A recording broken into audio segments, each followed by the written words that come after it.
Jésus, parole vivante.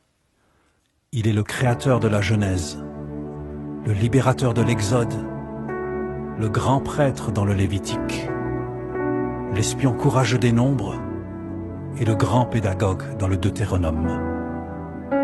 Dans Josué, il est le conquérant, le juste juge du livre des juges, le proche parent utilisant son droit de rachat dans celui de Ruth. Dans 1 et 2 Samuel, il est le second David, le roi des rois dans 1 et 2 rois. Dans 1 et 2 Chroniques, il tient les registres et règne sur l'histoire. Il est le bâtisseur du temple dans Esdras et le bâtisseur des murailles dans Néhémie.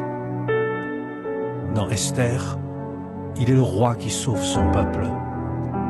Dans Job, il est le rédempteur vivant qui bénit d'une double bénédiction même si Satan nous a dépouillés.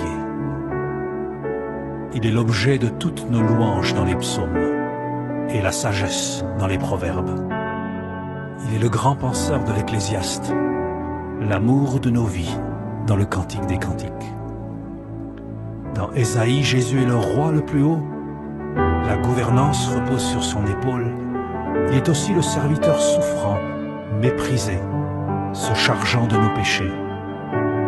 Il est le prophète pleurant dans Jérémie, les larmes de Dieu dans les lamentations.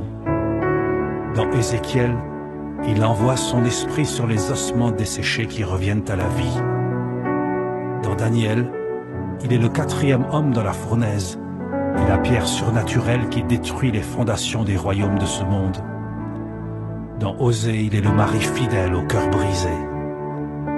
Il est la pluie de l'arrière-saison dans Joël. Il est le torrent de justice dans Amos, le souverain et juge des nations dans Abdias. Il est le Dieu de la seconde chance dans le livre de Jonas. Il est juste, rempli de miséricorde et humble dans Michée. Dans Nahum, il est la colère et la consolation de Dieu. Dans Habakkuk, il est la connaissance de la gloire de Dieu, recouvrant la terre comme l'eau le fond des océans.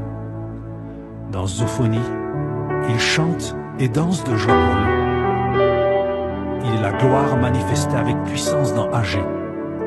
Il est celui qui dit « Ce n'est ni par force, ni par puissance, mais par mon esprit » dans Zacharie. Dans Malachie, il est celui qui ramène le cœur des pères à leurs fils et le cœur des fils à leurs pères. Dans Matthieu, il est le Messie d'Israël. Dans Marc, il est la bonne nouvelle, celui qui guérit, chasse les démons et opère des miracles. Il est le Fils de l'homme dans Luc et le Fils de Dieu dans Jean. Il est le bâtisseur de l'Église dans les Actes, la justification par la foi dans les Romains. Dans 1 Corinthiens, il distribue les charismes et célèbre l'excellence de l'amour agapé.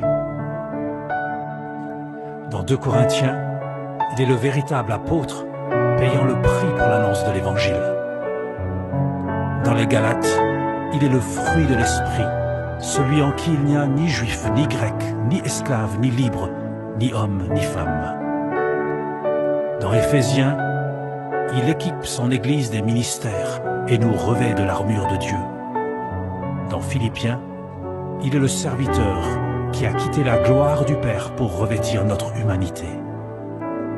À son nom, tout genou fléchira dans le ciel et sur la terre.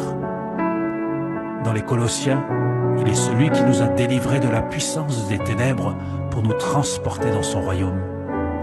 Dans 1 Thessaloniciens, il est l'évangile prêché par la puissance du Saint-Esprit. Dans 2 Thessaloniciens, il est le roi qui revient, revêtu de gloire et de majesté. Dans 1 Timothée, il est le seul médiateur entre Dieu et les hommes. Dans 2 Timothée, il est le maître qui forme ses disciples, qui à leur tour en formeront d'autres. Dans Tite, il est la grâce nous enseignant à renoncer aux convoitises, à mener une vie de justice et d'espérance, en attendant la manifestation de la gloire de notre grand Dieu et Sauveur Jésus-Christ. Dans Philémon, il est celui qui libère les esclaves et leur donne une nouvelle destinée. Dans les Hébreux, il est le grand prêtre selon l'ordre de Melchitsédek. l'initiateur et le finisseur de notre foi. Dans l'épître de Jacques, il est l'auteur des bonnes œuvres qui accompagnent notre foi. Dans 1 Pierre, il est l'agneau sans défaut qui nous rachète de la vaine manière de vivre héritée de nos pères. Il est aussi notre joie dans l'épreuve. Dans 2 Pierre, il est le Seigneur qui ne tarde pas dans l'accomplissement de ses promesses, usant de patience afin qu'aucun ne périsse, mais que tous arrivent à la repentance. Dans 1 Jean, il est notre pardon si nous confessons nos péchés. Dans 2 Jean, il nous donne son enseignement pour nous garder des séducteurs. Dans 3 Jean, il prend soin de ceux qui voyagent et portent son nom au loin. Dans Jude, il nous préserve de toute chute pour nous faire paraître devant sa gloire, irréprochable et dans la joie. Dans l'Apocalypse, il règne en majesté, entouré de l'adoration des anges et des êtres vivants, élevé par la louange des hommes de toutes tribus, langues et nations.